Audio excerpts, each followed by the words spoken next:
ಶಿವಮೊಗ್ಗದ ಬಿಎಸ್ವೈ ನಿವಾಸಕ್ಕೆ ಟಿಕೆಟ್ ಆಕಾಂಕ್ಷಿಗಳ ದಂಡ. ಮಾಜಿ ಸಿಎಂ ಬಿಎಸ್ವೈರನ್ನ ಭೇಟಿ ಮಾಡಿದ್ದಾರೆ ಬಿಜೆಪಿ ಶಾಸಕ ಚಂದ್ರಪ್ಪ. ಪುತ್ರ ರಘುಚಂದನ್ಗೆ ಟಿಕೆಟ್ ಕೊಡಿಸುವುದಕ್ಕೆ ಚಂದ್ರಪ್ಪ ಲಾಬಿ. ಮಗನಿಗೆ ಚಿತ್ರದುರ್ಗ ಟಿಕೆಟ್ ನೀಡುವಂತೆ ಚಂದ್ರಪ್ಪ ಒತ್ತಾಯಿಸ್ತಾರೆ. ಮಾದಾರ ಚೆನ್ನಯ್ಯ ಶ್ರೀಗಳು, ಜನಾರ್ದನ ಸ್ವಾಮಿ ಸೇರಿ ಹಲವರು ರೇಸ್ನಲ್ಲಿದ್ದಾರೆ. ಮಗನಿಗೆ ಕಳೆದ ಬಾರಿ ಲೋಕಸಭಾ ಚುನಾವಣಾ ಟಿಕೆಟ್ ಕೇಳಿದ್ದೆ, ಈ ಬಾರಿ ಆದರೂ ಅವಕಾಶ ಆದರೆ ಟಿಕೆಟ್ ಕೊಡಿಸಿ ಅಂತ ಶಿವಮೊಗ್ಗದ ಬಿಎಸ್ವೈ ನಿವಾಸಕ್ಕೆ ಬಿಜೆಪಿ ಶಾಸಕ ಚಂದ್ರಪ್ಪ ಭೇಟಿ ಮಾಡಿ ಒತ್ತಾಯಿಸಿದ. ಬಿಎಸ್ವೈ ಮೇಲೆ ವಿಶ್ವಾಸ ಇಟ್ಟಿದ್ದೀನಿ, ಆದರೆ ಟಿಕೆಟ್ ಮೇಲೆ ವಿಶ್ವಾಸ ಇಟ್ಟಿಲ್ಲ. ಈ ಬಾರಿ ಅವಕಾಶ ಆದರೆ ಟಿಕೆಟ್ ಕೊಡಿಸಿ ಎಂದಿದ್ದೀನಿ ಅಂತಿದ್ದಾರೆ ಚಂದ್ರಪ್ಪ. ತಮ್ಮ ಪುತ್ರ ರಘುಚಂದನ್ಗೆ ಟಿಕೆಟ್ ಕೊಡಿಸೋದಕ್ಕೆ ಚಂದ್ರಪ್ಪ ಲಾಬಿ. ಒಂದು ಕಡೆ ಹಾವೇರಿ ಕ್ಷೇತ್ರದ ವಿಚಾರ, ಟಿಕೆಟ್ ವಿಚಾರ ಕಗ್ಗಂಟಾಗಿದೆ ಯಡಿಯೂರಪ್ಪ ಪಾಲಿಗೆ. ಈಶ್ವರಪ್ಪ ಪುತ್ರನಿಗೆ ಟಿಕೆಟ್ ಕೊಡಿಸೋದಕ್ಕೆ ಎಲ್ಲ ಪ್ರಯತ್ನಗಳನ್ನು ಮಾಡ್ತಾ ಇದ್ದೀನಿ ಅಂತ ಯಡಿಯೂರಪ್ಪ ಮಾತನಾಡಿದ್ದಾರೆ. ಈಗ ಚಿತ್ರದುರ್ಗದ ವಿಚಾರ ಕೂಡ ಈಗ ಕಾಡ್ತಾ ಇದೆ. ಬರ್ತಿರ್ತೇನೆ ಹೋಗ್ತೀವಿ. ಅಲ್ಲಿ ಈಗೇನು ಮನವಿ ಮಾಡಿದ್ರಿ, ಅವರು ಭರವಸೆ ಕೊಡ್ತಾರೆ ನಿಮಗೆ? ಏನಿಲ್ಲ, ನಮ್ಮ ಮಗನಿಗೆ ಕಳೆದ ಸಾರಿ ನಾವು ಟಿಕೆಟ್ ಕೇಳಿದ್ವಿ, ಮುಂದಿನ ಸಾರಿ ನೋಡೋಣ ಅಂತ ಹೇಳಿದರು. ಅವಕಾಶ ಇದ್ದರೆ ಮಾಡಿ ಅಂತ ಕೇಳಿದ್ವಿ. ಅದು ಮುಂದೆ ಅವರು ಪಾಪ ಅವ್ರಿಗೆ ಎಷ್ಟು ಒತ್ತಡ ಇರುತ್ತೋ, ಅವರು ಪಾರ್ಲಿಮೆಂಟ್ ಬೋರ್ಡ್ ಮೆಂಬರು. ಅದೊಂದು ಅಲ್ಲಿ ನಮ್ಮಲ್ಲಿ ಇರ್ತಕ್ಕಂಥ ಒಬ್ಬ ನಾರಾಯಣಸ್ವಾಮಿ ಅಂತ ಮಿನಿಸ್ಟರ್ ಇದ್ದಾರೆ, ಟಿಕೆಟ್ ಆಕಾಂಕ್ಷಿ.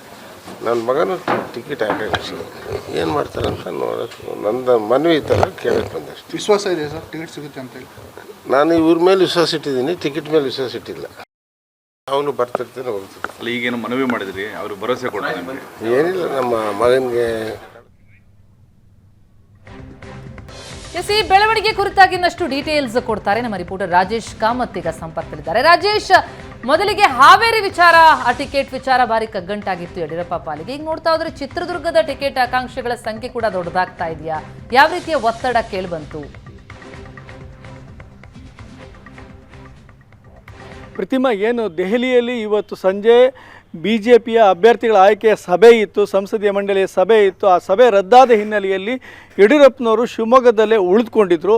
ಈ ಹಿನ್ನೆಲೆಯಲ್ಲಿ ಈ ರಾಜ್ಯದ ವಿವಿಧ ಭಾಗಗಳಿಂದ ಟಿಕೆಟ್ ಆಕಾಂಕ್ಷಿಗಳೇನಿದ್ದಾರೆ ಅವರ ಪರವಾಗಿ ಲಾಬಿ ನಡೆಸುವಂಥವರೆಲ್ಲರೂ ಕೂಡ BSY ನಿವಾಸಕ್ಕೆ ಇವತ್ತು ಬೆಳಗಿಂದನೇ ಆಕಾಂಕ್ಷಿಗಳ ದಂಡು ಹರಿದು ಬರ್ತಾ ಇದೆ.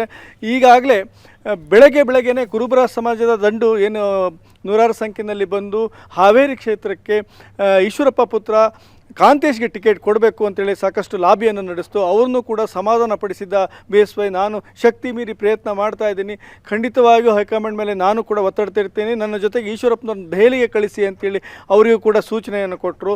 ಇದಾದ ಬಳಿಕ ಚಿತ್ರದುರ್ಗ ಲೋಕಸಭಾ ಕ್ಷೇತ್ರದಿಂದ ಹೊಳಲ್ಕೆರೆ ಶಾಸಕ ಚಂದ್ರಪ್ಪನವರು ಕೂಡ ಬಂದಿದ್ದರು ತಮ್ಮ ಬೆಂಬಲಿಗರ ಜೊತೆಗೆ. BSY ಮೇಲೆ ಒತ್ತಡ ಹೇರಿದರು. ಈ ಬಾರಿ ಆದರೂ ನನ್ನ ಪುತ್ರ ರಘುಚಂದನ್ಗೆ ಟಿಕೆಟನ್ನು ಕೊಡಿ. ಈ ಹಿಂದೆ ಕೂಡ ನಾನು ಕೇಳಿದ್ದೆ, ಕಳೆದ ಬಾರಿ ಕೇಳಿದಾಗ ತಾವು ಮುಂದಿನ ಬಾರಿ ನೋಡೋಣ ಅಂತ ಹೇಳಿದ್ರಿ, ಈ ಬಾರ ಆದರೂ ನೀವು ಕೊಟ್ಟರೆ ಅನುಕೂಲ ಆಗುತ್ತೆ ಅನ್ನೋ ಒಂದು ಮಾತನ್ನು ಹೇಳಿದರು. ಅವ್ರ ಮೇಲೂ ಸಾಕಷ್ಟು ಒತ್ತಡ ಇದೆ, ನಾನು ಹೇಳೋದನ್ನು ಹೇಳಿದ್ದೀನಿ, ಮನವಿ ಮಾಡಿದ್ದೀನಿ ಅಂತ ಹೇಳಿ ಚಂದ್ರಪ್ಪ ಕೂಡ ಮಾಧ್ಯಮಗಳಿಗೆ ತಿಳಿಸಿದರು. ಈಗಾಗಲೇ ಚಿತ್ರದುರ್ಗ ಲೋಕಸಭಾ ಕ್ಷೇತ್ರದಲ್ಲಿ ಖುದ್ದು ಸಂಸದ ನಾರಾಯಣಸ್ವಾಮಿ ಅವರನ್ನೇ ಮತ್ತೊಮ್ಮೆ ಸ್ಪರ್ಧೆ ಮಾಡುವಂಗೆ ಮಾಡಬೇಕು ಅನ್ನೋ ಒಂದು ಮಾತು ಕೇಳಿ ಬರ್ತಾಯಿದೆ. ಜೊತೆಯಲ್ಲಿ ಜನಾರ್ದನ ಸ್ವಾಮಿಗಳು ಕೂಡ ಕ್ಯಾಂಡಿಡೇಟ್ ಆಗಬೇಕು ಅಂತ ಇದ್ದಾರೆ, ಮಾದಾರ ಚೆನ್ನಯ್ಯ ಸ್ವಾಮೀಜಿಗಳ ಹೆಸರು ಕೂಡ ಕೇಳಿ ಬರ್ತಾ ಇದೆ. ಹೀಗೆ ಈ ಲಾಬಿಗಳ ಮಧ್ಯೆ ಚಂದ್ರಪ್ಪ ಕೂಡ ತಮ್ಮ ಪುತ್ರ ರಘುಚಂದನನ್ನ ಹೆಸರನ್ನು ಕೂಡ ತಂದಿದ್ದಾರೆ. ಹಾಗಾಗಿ ಈ ಒತ್ತಡಗಳನ್ನು ಕೂಡ ಅಭ್ಯರ್ಥಿಗಳ ಪರವಾಗಿ, ಅಭ್ಯರ್ಥಿಗಳ ಆಕಾಂಕ್ಷಿಗಳ ಪರವಾಗಿ BSY ಮೇಲೆ ಒತ್ತಡವನ್ನು ಹೇರ್ತಾ ಇದ್ದಾರೆ. ಹಾವೇರಿ ಲೋಕಸಭಾ ಕ್ಷೇತ್ರದಿಂದ ಇರ್ಬೋದು, ಚಿತ್ರದುರ್ಗ ಲೋಕಸಭಾ ಕ್ಷೇತ್ರದಿಂದಲೂ ಈ ರೀತಿ ಆಕಾಂಕ್ಷಿಗಳ ದಂಡು ಮತ್ತು ಅವರ ಪರವಾಗಿರ್ತಕ್ಕಂಥ ಲಾಬಿ ನಡೆಸುವಂಥವರು ಮತ್ತು ಈ ರೀತಿಯ ಒಂದು ಒತ್ತಡವನ್ನು ಸಂಸದೀಯ ಮಂಡಳಿಯ ಸದಸ್ಯರಾಗಿರ್ತಕ್ಕಂಥ ಹಿನ್ನೆಲೆಯಲ್ಲಿ ಯಡಿಯೂರಪ್ಪನವರ ಮೇಲೆ ಒತ್ತಡವನ್ನು ಹೇರ್ತಿದ್ದಾರೆ. ನಾಳೆ ಯಡಿಯೂರಪ್ಪನವರು ದೆಹಲಿಗೆ ಹೋಗ್ತಾರೆ. ಆ ದೆಹಲಿಗೆ ಹೋದ ನಂತರದಲ್ಲಿ ಈ ಬೆಳವಣಿಗೆಯ ಕುರಿತು ಮತ್ತು ಅಲ್ಲಿರ್ತಕ್ಕಂಥ ವರಿಷ್ಠರ ಜೊತೆಗೆ ಮಾತನಾಡುವ ಸಾಧ್ಯತೆಗಳು ಹೆಚ್ಚಾಗಿದೆ.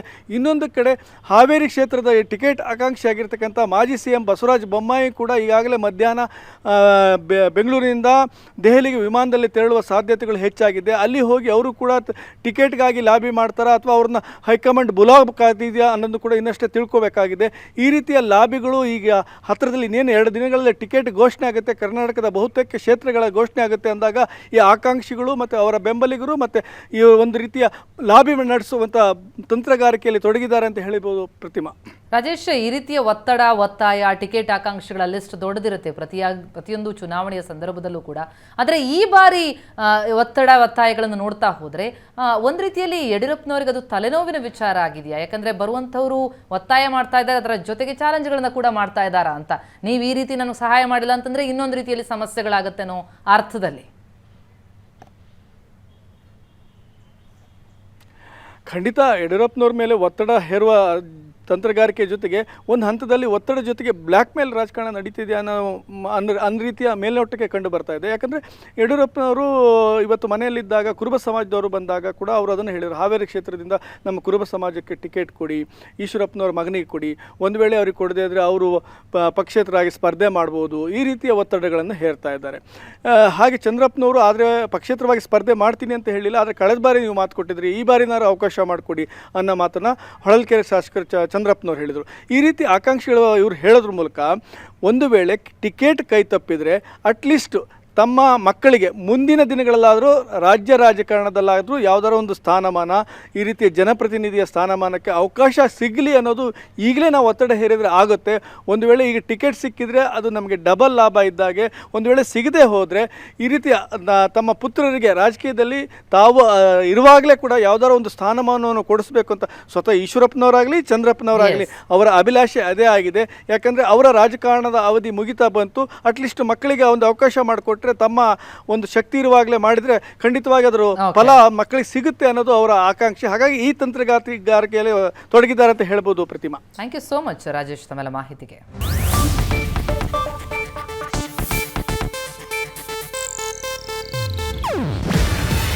ಇದು ಏಷ್ಯಾನೆಟ್ ನ್ಯೂಸ್ ನೆಟ್ವರ್ಕ್ ಪ್ರಸ್ತುತಿ. ನೀವು ನೋಡ್ತಿದ್ದೀರಾ ಏಷ್ಯಾನೆಟ್ ಸುವರ್ಣ ನ್ಯೂಸ್.